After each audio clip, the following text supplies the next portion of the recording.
Hey, gang. This is Forrest with RWDH.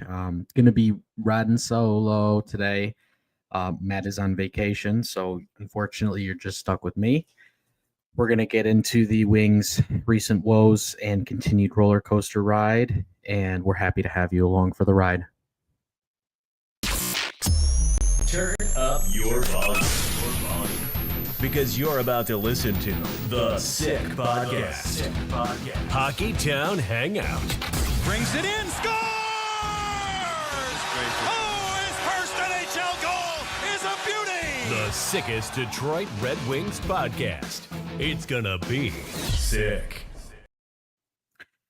All right. So last time we got together, about a week ago, had 3 games since then. Matt and I both kind of talked through how important this next 4-game stretch is. I mean, not going to sit here and say that every game is important, but at this point, it really is. We have to win every single game. We have to get as many points as possible because when things are that close, and especially when you're chasing teams that have more wins in regulation and overtime wins like the Rangers, you got to beat them with points, because if you tie them, you wind up in the same situation as last season where you're on the outside looking in due to a tiebreaker with the New York Islanders. So last couple games, Friday the 14th at Carolina. Now we lost this one 2-4. I don't want to harp on this one too much, but I like the way we played in the first period of this one.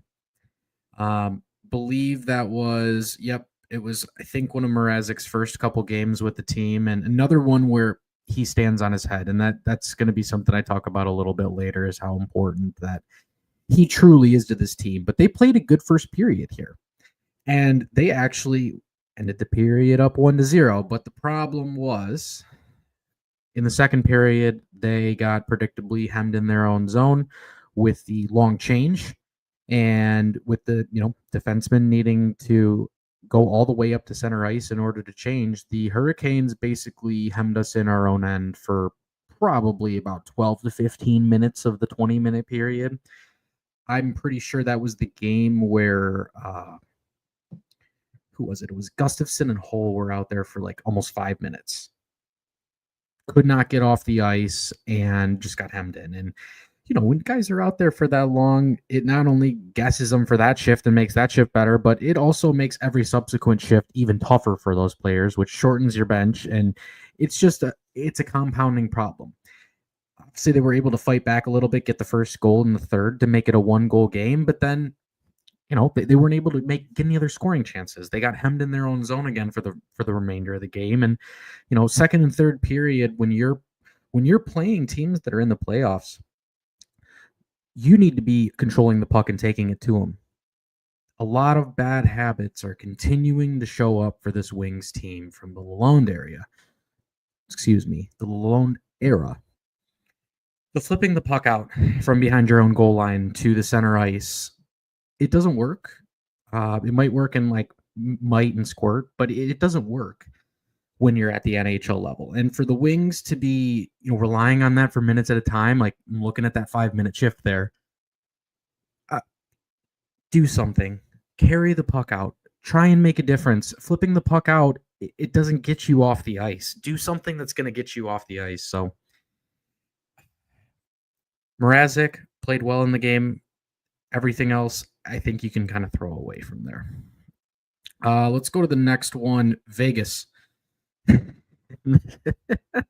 I have to laugh, because if I don't laugh, I'm going to cry at the way this team has been playing recently. That game against Vegas was probably the most dominant Red Wings performance we've seen all season. I don't mean to overreact, but they were dominant. And part of it is, as the broadcast mentioned multiple times, Vegas had a back-to-back. They're a West Coast team. They're basically playing at 10 a.m. their time.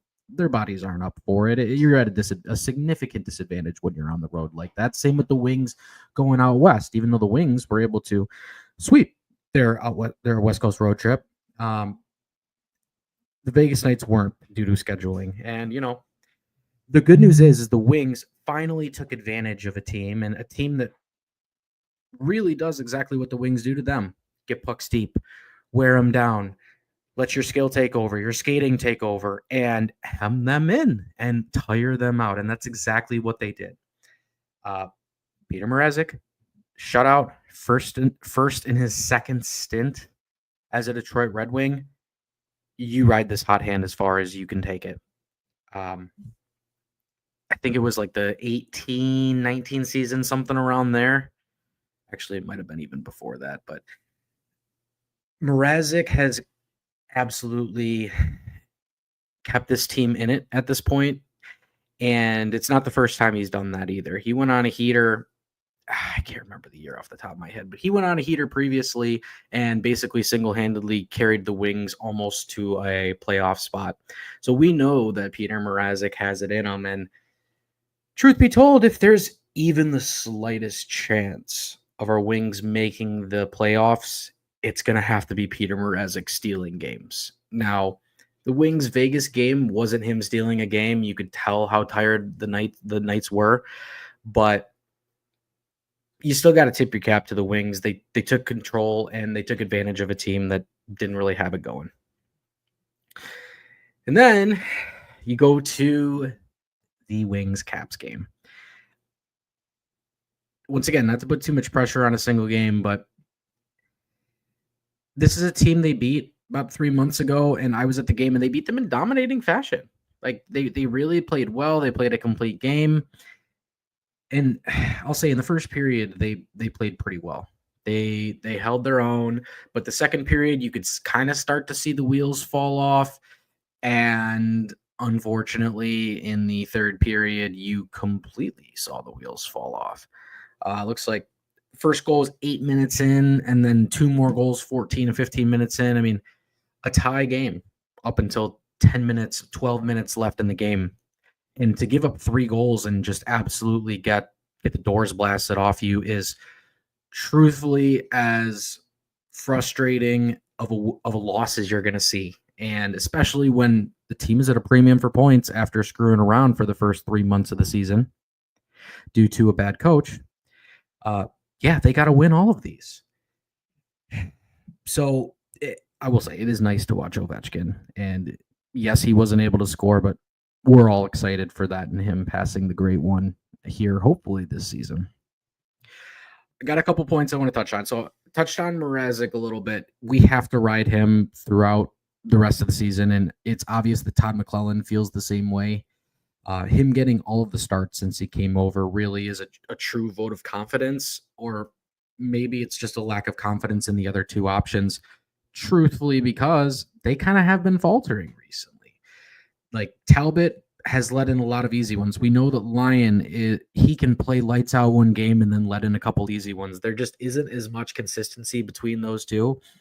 And I really do think that Mrazek is motivated coming back to the Red Wings, a known commodity, a team that he has, spent many years with. He has a familiarity with.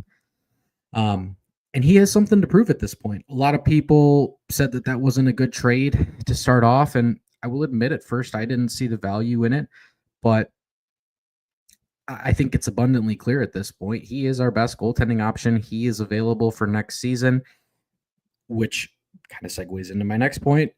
You got to get rid of Cam Talbot. He's him and Mrazek are the only two signed for next season. As I've mentioned multiple times on this podcast, Sebastian Cossa needs to be in Detroit to start the season next year. He should be earmarked for at least 30 to 35 starts to get a share of the net. The young guy's 23 years old. We got to give him a taste at this point. We got to see what he has. And I think there's no better guy to mentor him than Peter Mrazek, because who is Peter Mrazek's mentor? Jimmy Howard, another Red Wings top quality goaltender that was able to take him under his wing and teach him how to be a pro. We need Mrazek to do that with Cossa. Not that he doesn't know how to be a pro or anything like that, but the finer things, the diet, stuff like that. It's all stuff that Mrazek's going to know, and he's got to pass that along to Cossa. And I just think it's an amazing opportunity for them if it can come true. Next thing I want to talk about is Marco Kasper. Really played lights out in the top line once he first got moved up there with Todd McLellan. a really, really gritty guy, not afraid to go into the tough places, not afraid to dig a puck out, also not afraid to make a play. And something that I want to see more from him is using his abilities. I think he has a super underrated handle. He's really fast, really quick. I think we're going to start to see his offensive game truthfully take off. And obviously now he's the second line center due to the injury to Andrew Kopp. And I just think that goes to show how much this coaching staff trusts him. And obviously Todd McClellan had to trust him in order to move him up to the top line to play with the Red Wings' two best offensive players. Casper filling in on the second line with truthfully two really good players around him. DeBrincat, Kane. I mean, gosh, imagine starting in the NHL with those two guys in your wings. That's a tall task. That definitely is something that can be super intimidating. But he's taken it on the chin and he's ran with it. We've seen some of the best games. I think Patrick Kane had like a 5-point game a couple like last week, 2 weeks ago. He's been scoring well, but he didn't have 5 points in a game. And a big part of that is him and DeBrincat and their connection. But another part of it is Casper. He's playing down in the second line, and he really is feeding that machine, which we all know the Wings have to get depth scoring if they want to become a playoff contender. They really do.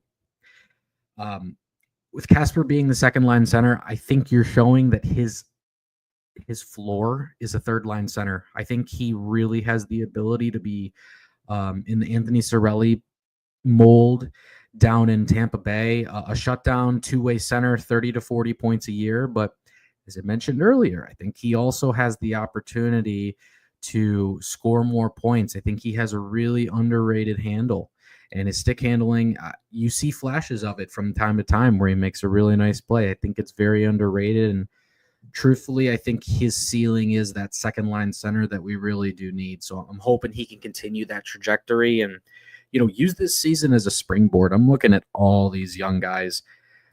Not that I think the Wings are going to make the playoffs this year, but these last 13, 14 games or so, they're going to be really important for next season. You're going to see a lot of guys set themselves up for to be on the team next year. And I'm really hoping that these young guys can springboard, and over the summer we create some space for the young guys to grow, which is not something we've done in the Yzerman era.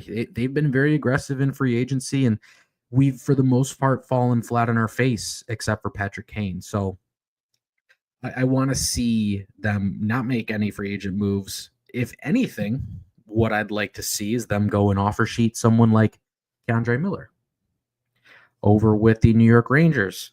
As you know, they just signed Shesterkin to the largest goalie contract of all time. They have a lot. They have, I'm pretty sure Panarin and Shesterkin are both over like 11 million themselves. They've got other guys that are getting paid, high dollars for not a lot of reward as it stands right now. But I don't think they have enough room to really sign K'Andre Miller to the kind of contract he's looking for. I'm sure he's probably looking in the $6-7 million range for his next contract, but without knowing what the Rangers cap situation is off the top of my head, I really don't think they can afford to keep him. And you've seen them getting rid of guys this season too. They sold off at the deadline. They sold some free agents. So I think they're kind of in a team. They're a team in transition. And while I don't know if I would go to that $6-7 million mark, because that's a first, second, and a third, I don't think that I would necessarily do that. I would be open to going a little bit underneath that threshold. I believe it's a second rounder, around like the $4.5 million mark, and see if he'll agree to that. Give him a long-term one, like 6-7 years, and see if he'll bite at it. I don't think it can hurt. You saw what St. Louis did last year with offer sheeting. I believe it was 2 guys off of the Edmonton Oilers. And both of those guys are having breakout seasons with a change of scenery.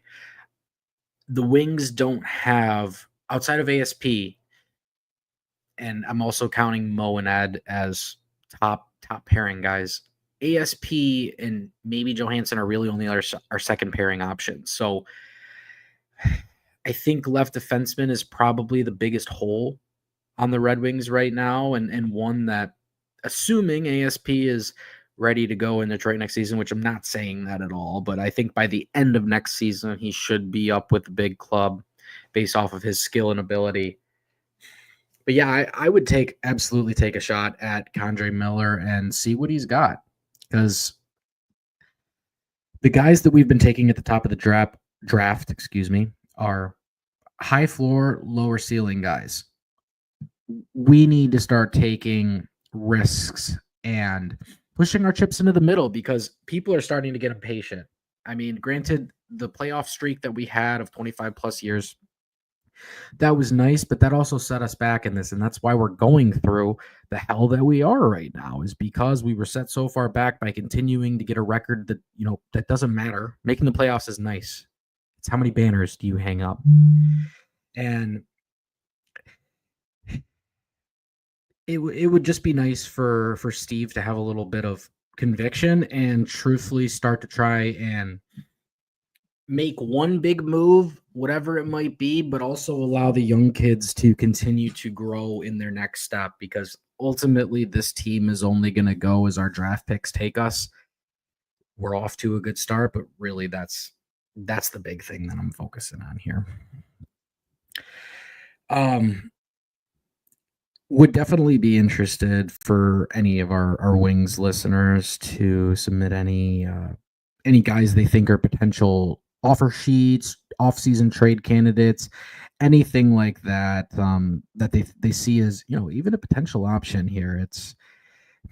I think it's a wide open off-season. I want to see one big swing, most likely via trade. I want to stay away from the free agent market and open up spots for young guys, especially in the forward group, to move up and show what they got. All right, to wrap up for today, team, got a couple games before we'll get together next. At Vegas, playing them again. They're going to be much, much better rested than they were when we played them this past weekend. So better watch out, because that could be a revenge game. Actually, it's a 3-game West Coast road trip: at Vegas on Saturday, at Utah on Monday, and then at Colorado on Tuesday. Not to get off topic here, but I think Colorado's an absolute wagon. I don't know if anybody saw the Landeskog skating around video the other day, but if he comes back in the playoffs like I think he's going to, as they're using LTIR for him, that's my Stanley Cup pick. But that's a discussion for another day. 3-game Western road trip, gang. And as we've continued to say on this podcast, it is of utmost importance we get as many points as possible and continue to push the envelope forward, whether it be, growth for next season, or, maybe we get lucky and we can string together a couple wins and potentially make the playoffs. But that's neither here nor there. We will be watching and enjoying, and thank you, gang, for joining me today. Look forward to talking to y'all next week. And that's a wrap. Hope you don't miss us too much until next time. Follow the Sick Podcast Hockey Town Hangout on YouTube, Facebook, Google Play, and Apple Podcasts.